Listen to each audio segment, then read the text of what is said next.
تو یہ ڈپارٹمنٹس اور فیکلٹیز کے تحت بہت ساری سائنسز آ جاتی ہیں، ان میں سے ایک سائیکالوجی بھی ہے۔ سائیکالوجی کا جو مین فوکس ہے وہ انسان کے رویے، اس کے اخلاق کی اصلاح ہے، اس کے بیہیویئرز کی اصلاح ہے۔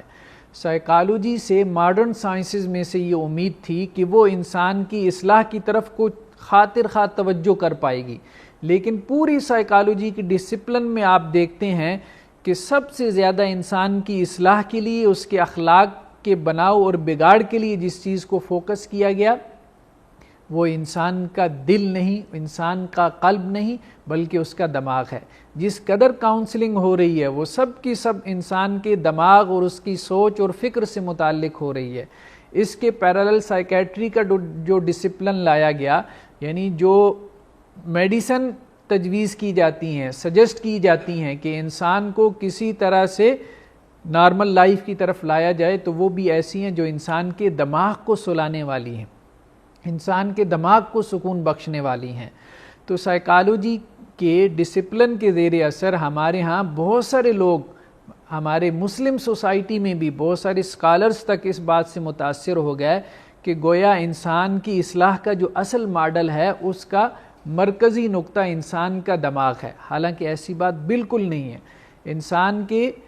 اصلاح کا مرکزی نقطہ جو کہ پیغمبروں کی دعوت اور تبلیغ کے اندر رہا ہے وہ ان کے قلوب ہیں۔ فلسفی کے اندر بھی ہم دیکھتے ہیں، اگر آپ سقراط سے لے کے رسل تک دیکھ لیں تو سب کے سب نے انسان کی عقل کو فوکس کیا ہے کہ بس عقل کی تعمیر کر دو، اس کی سوچ کو درست کر دو، اس کے انٹلیکٹ کو اپنا مخاطب بنا لو۔ لیکن یہ ہے کہ پیغمبروں نے اور رسولوں نے اپنی دعوت اور تبلیغ کے اندر مرکزی نقطہ جس کو بنایا وہ انسان کے قلب کی، انسان کا دل ہے۔ اس لیے تو اللہ عز و جل قرآن مجید میں ارشاد فرماتے ہیں کہ فَإِنَّهَا لَا تَعْمَى الْأَبْصَارُ وَلَكِنْ تَعْمَى الْقُلُوبُ الَّتِي فِي الصُّدُورِ، کہ یہ آنکھیں اندھی نہیں ہو جاتی بلکہ وہ دل اندھے ہو جاتے ہیں جو سینوں کے اندر ہیں۔ یعنی قرآن مجید نے اس چیز کی طرف بھی اشارہ کر دیا کہ قلب سے کیا مراد ہے، مطلب اب قلب کا کوئی غلط معنی اور مفہوم نہ مراد لے لیا جائے۔ جیسے ہمارے ہاں بہت سارے لوگوں نے سائیکالوجی کے زیر اثر قرآن مجید کے لفظ قلب کا یہ معنی اور مفہوم بیان کرنا شروع کر دیا کہ قلب سے مراد دماغ ہے، قلب سے مراد انسان کی سوچنے سمجھنے کی صلاحیت ہے، قلب سے مراد انسان کی انٹلیکٹ ہے۔ لیکن قرآن مجید یہ کہہ رہا ہے کہ قلب وہ ہے جو کہ انسان کے سینے میں ہوتا ہے، اور رسول اللہ صلی اللہ علیہ وسلم نے بھی ایک حدیث کے اندر اسی کی طرف اشارہ فرمایا۔ جیسا کہ ایک روایت کے الفاظ ہیں، آپ صلی اللہ علیہ وسلم نے فرمایا کہ ان اللہ لا ينظر الى اجسادکم، اللہ تعالیٰ تمہارے جسموں کی طرف نہیں دیکھتا، ولا ينظر الى صورکم، اور نہ ہی تمہاری صورتوں کی طرف اللہ تعالیٰ دیکھتا ہے۔ مطلب انسان کیسا، اس کی رنگت کیسی ہے، اس کا کلر کیسا ہے، انسان بدصورت ہے، بدحیت ہے یا بہت حسین ہے، بہت خوبصورت ہے، اللہ تعالیٰ میرے وجود، میری پرسنالٹی، میری شخصیت میں کسی چیز کو نہیں دیکھتے، نہ میری رنگت کو، میرے کلر کو، اور نہ ہی میرے قد بت کو، نہ ہی میری وجاہت کو، نہ ہی میرے حسن کو۔ اللہ سبحانہ و تعالیٰ اپنے بندے کے وجود اور شخصیت میں اگر کسی چیز کو دیکھتے ہیں تو وہ اس کا دل ہے۔ وَلَٰكِن يَنظُرُ إِلَىٰ قُلُوبِكُمْ، اللہ تمہارے اس پورے وجود میں گوشت کے اس چھوٹے سے لوتھڑے کو دیکھ رہے ہیں کہ اس کی کیا کیفیات ہیں، اس کی کیا کنڈیشنز ہیں، وہ کن حالات کے اندر ہے، اس کے اوپر کیا احوال گزر رہے ہیں۔ تو رسول اللہ صلی اللہ علیہ وسلم نے بھی انسانوں کی اصلاح کے لیے جس چیز کو بنیاد قرار دیا وہ انسان کا دل ہے۔ یعنی اگر میں نے اپنے رویوں کی اصلاح کرنی ہے، اپنے اخلاق کو بہتر بنانا ہے، میں نے اگر اپنی زبان کی اصلاح کرنی ہے، اس کی حفاظت کرنی ہے، اگر میں نے اپنا ایمان مضبوط کرنا ہے، اگر میں نے اپنا عقیدہ اور اپنی سوچ درست کرنی ہے، تو سب سے پہلے مجھے اپنے دل کی طرف توجہ دینی ہے، مجھے اپنے دل کی اصلاح کرنی ہے۔ تو یہ ہمارے دین کا مطالبہ ہے۔ رسول اللہ صلی اللہ علیہ وسلم کی ایک بہت پیاری حدیث ہے کہ جس میں آپ صلی اللہ علیہ وسلم نے دل کی مثال اور وحی کی مثال بارش کے پانی سے اور زمین کے ساتھ دی ہے۔ آپ صلی اللہ علیہ وسلم نے فرمایا کہ وحی کی مثال یعنی قرآن مجید کی مثال ایسے ہے جیسے بارش کا پانی، یعنی بارش کا پانی اوپر سے نازل ہوتا ہے۔ اب بارش کے پانی میں تو فائدہ ہی فائدہ ہے، انسان کے لیے منفیت ہی منفیت ہے، لیکن بارش کے پانی کا فائدہ حاصل کرنے کے لیے ضروری ہے کہ زمین کے اندر کچھ کوالٹیز ہوں، زمین کے اندر کچھ خاصیت ہو۔ ان خاصیتوں میں سے ایک اہم خاصیت یہ ہے کہ زمین بارش کے پانی کو ایبزارب کرنے کی، جذب کرنے کی صلاحیت رکھتی ہو۔ تو اب انسانوں کے قلوب اور دلوں کی مثال بھی ایسی ہے کہ قرآن مجید اور وحی کی صورت میں بارش نازل ہوئی ہے۔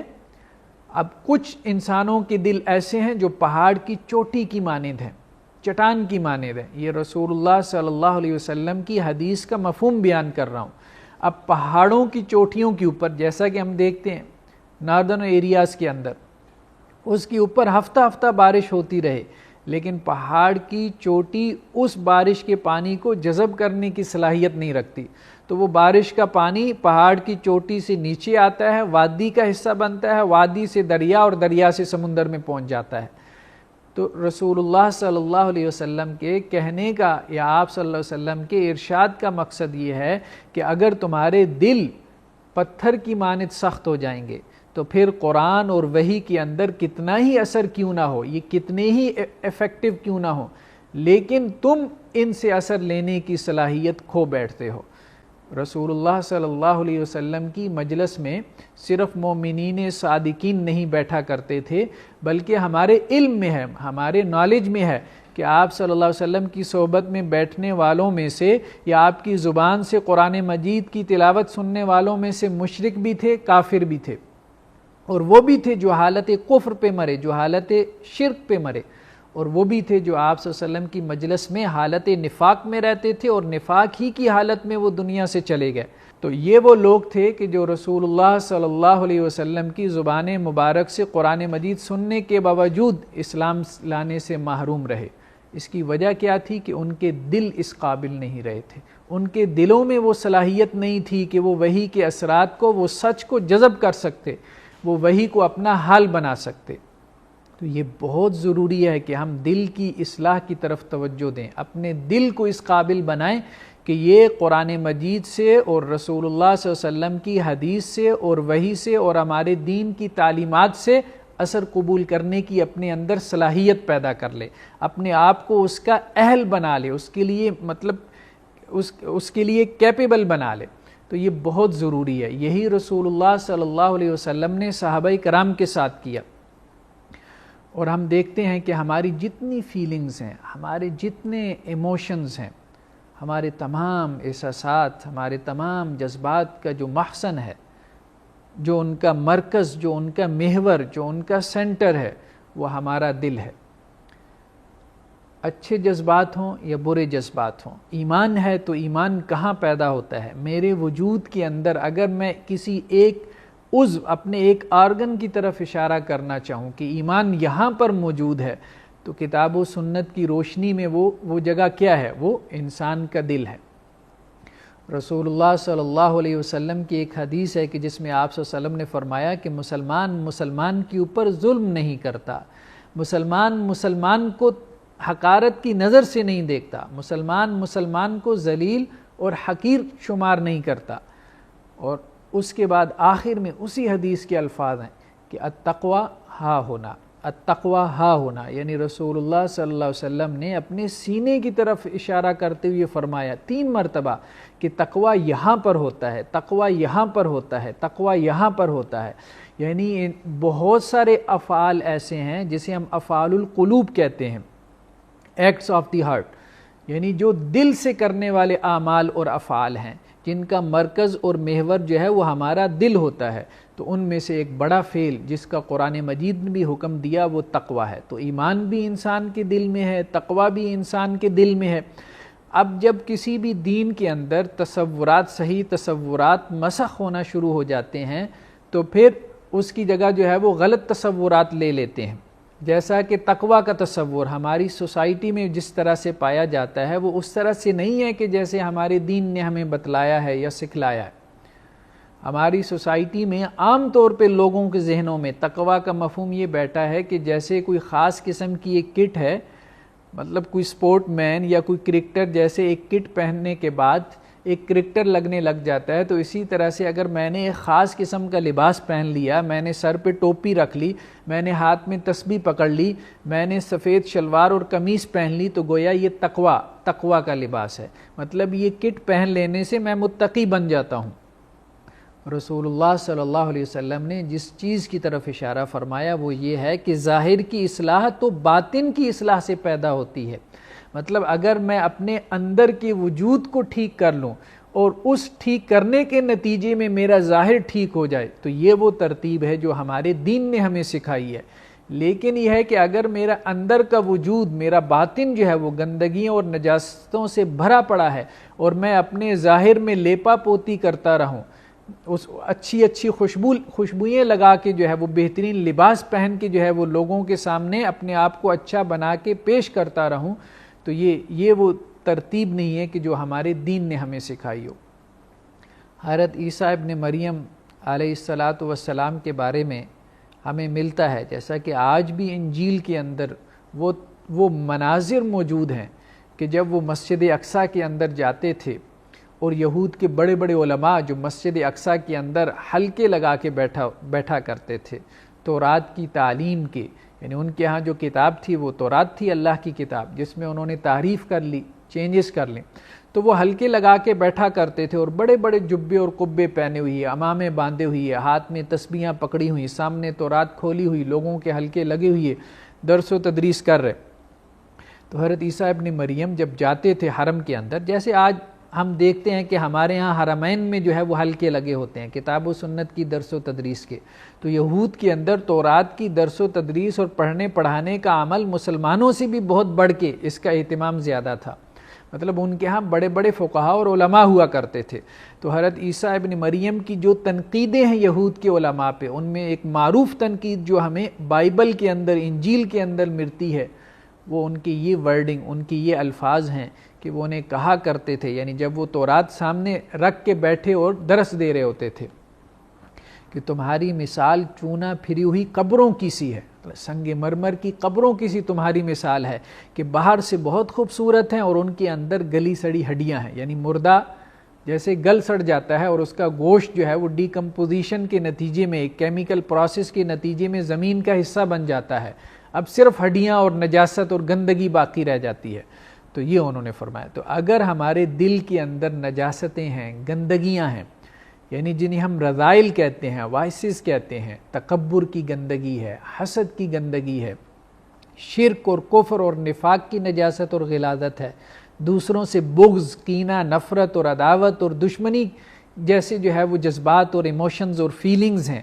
تو یہ سب نجاستیں اور گندگیاں اگر انسان کے دل میں ہیں تو انسان اپنی باہر سے جو ہے وہ اچھا لباس بھی پہن لے، نیکی اور نیک لوگوں کا سا لباس بھی اختیار کر لے، تو قرآن مجید تو اس کی طرف اشارہ کر کے کہتا ہے کہ وَلِبَاسُ التَّقْوَىٰ ذَلِكَ خَيْرٌ ہے، اصل لباس وہ نہیں ہے جو تم نے پہنا ہوا ہے، اصل لباس تو تقویٰ کا لباس ہے، تمہارے اندر، دل کے اندر اللہ کا ڈر اور اللہ کا خوف ہونا چاہیے۔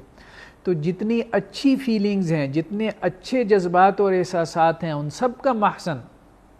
ان سب کا جو مرکز اور سینٹر میرے اس وجود میں وہ میرا دل ہے۔ مطلب جتنے بھی آپ دیکھ لیں کہ ہمارے ہاں پوئٹری یا لٹریچر یا شاعری آپ اٹھا کے دیکھ لیں، کسی بھی زبان کا بڑے سے بڑا ادب اٹھا کے دیکھ لیں، انگریزی کا ادب دیکھ لیں، اردو کا ادب دیکھ لیں، آپ جو ہے وہ جرمن زبان کا ادب آپ دیکھ لیں، تو اس میں اگر فوکس کیا گیا ہے یعنی جذبات اور احساسات کے لیے، ایموشن اور فیلنگز کے لیے، تو وہ انسان کا دل ہے۔ کسی نے بھی جو ہے بڑے سے بڑے ادیب نے، بڑے سے بڑے جو ہے وہ شاعر نے، بڑے سے بڑے جو ہے وہ دانشور نے انسان کے دماغ کو فوکس نہیں کیا، انسان کے دماغ کو ایڈریس نہیں کیا جب اس کے جذبات اور احساسات کی بات آتی ہے۔ جب بھی میں کچھ کرنا چاہتا ہوں دنیا کے اندر تو میں اس وقت تک نہیں کر سکتا جب تک میں اس کا ارادہ نہ کر لوں، اس کی انٹینشن نہ کر لوں۔ اور ارادہ اور انٹینشن کہاں پیدا ہوتا ہے؟ میرے وجود کے اندر، وہ میرے دل میں پیدا ہوتا ہے۔ تو اس لیے دل کی اصلاح بہت ضروری ہے۔ رسول اللہ صلی اللہ علیہ وسلم نے دل کو فوکس کیا، یعنی اگر میں اپنی اصلاح کرنا چاہتا ہوں تو سب سے پہلے مجھے اپنے دل کے اندر کی بیماریوں کی اصلاح کرنی ہوگی، مجھے اپنے دل کے اندر پائی جانے والی غلاظتوں اور نجاستوں کو دھونا ہوگا، بجائے اس کے کہ میں اگر میرے کپڑے میلے ہیں اور میں اس کے اوپر جو ہے وہ اچھا سا پرفیوم اور عطر چھڑک کے اپنے آپ کو خوشبودار بنانے کی کوشش کروں، اس پرفیوم چھڑکنے سے زیادہ بہتر یہ ہے کہ میں اپنے کپڑوں کے داغ پہلے دھو دوں جو کہ لوگوں کو نظر آ رہے ہیں۔ تو اگر ہم اپنی پرسنالٹی ڈیولپمنٹ چاہتے ہیں، اگر ہم اپنی شخصیت کی تعمیر چاہتے ہیں، اگر ہم اپنی اصلاح چاہتے ہیں، تو اصلاح کا آغاز جو ہے، ایک طریقہ یہ ہے کہ ہم نیکی کی طرف توجہ کرنا شروع کر دیں، لیکن زیادہ بہتر طریقہ یہ ہے کہ ہم برائی سے جو ہے وہ اس کا آغاز کریں، ہم ترک معصیت سے اس کا آغاز کریں، ہم گناہ کو چھوڑ دینے سے اس کا آغاز کریں۔ اور گناہ چھوڑنے میں بھی سب سے پہلے جس گناہ کو چھوڑیں وہ دل کے گناہ ہیں، یعنی وہ گناہ جن کا تعلق ہمارے دل سے ہے۔ اور نیکیوں میں بھی سب سے پہلے جن نیکیوں کو اختیار کریں وہ نیکیاں ہیں جن کا تعلق ہمارے قلب سے ہے، ہمارے دل سے ہے۔ تو دل کی اصلاح کے حوالے سے ہمارے ہاں عربی زبان کے اندر ایک بہت اچھا ایک انسائکلوپیڈیا تیار کیا گیا، موسوعہ فقہ القلوب، شیخ جو محمد بن ابراہیم الطوائجری کا ہے تو یہ عربی زبان کے اندر موسوعہ، عربی زبان میں انسائکلوپیڈیا کو کہتے ہیں، یعنی دل کی جو فقہ ہے، دل کی جو انڈرسٹینڈنگ ہے، ہارٹ کی جو انڈرسٹینڈنگ ہے، اس کے بارے میں ایک انسائکلوپیڈیا انہوں نے مرتب کر دیا۔ تو جو لوگ عربی زبان کی تھوڑی بہت چھت بت رکھتے ہیں تو وہ ان کے لیے اس کا مطالعہ بہت مفید رہے گا۔ تو اللہ سے دعا ہے کہ اللہ تعالی ہمیں اپنے قلوب اور اپنے دلوں کی اصلاح کرنے کی توفیق عطا فرمائے۔ صدق اللہ العظیم، جزاکم اللہ خیرا۔ پیغام ٹی وی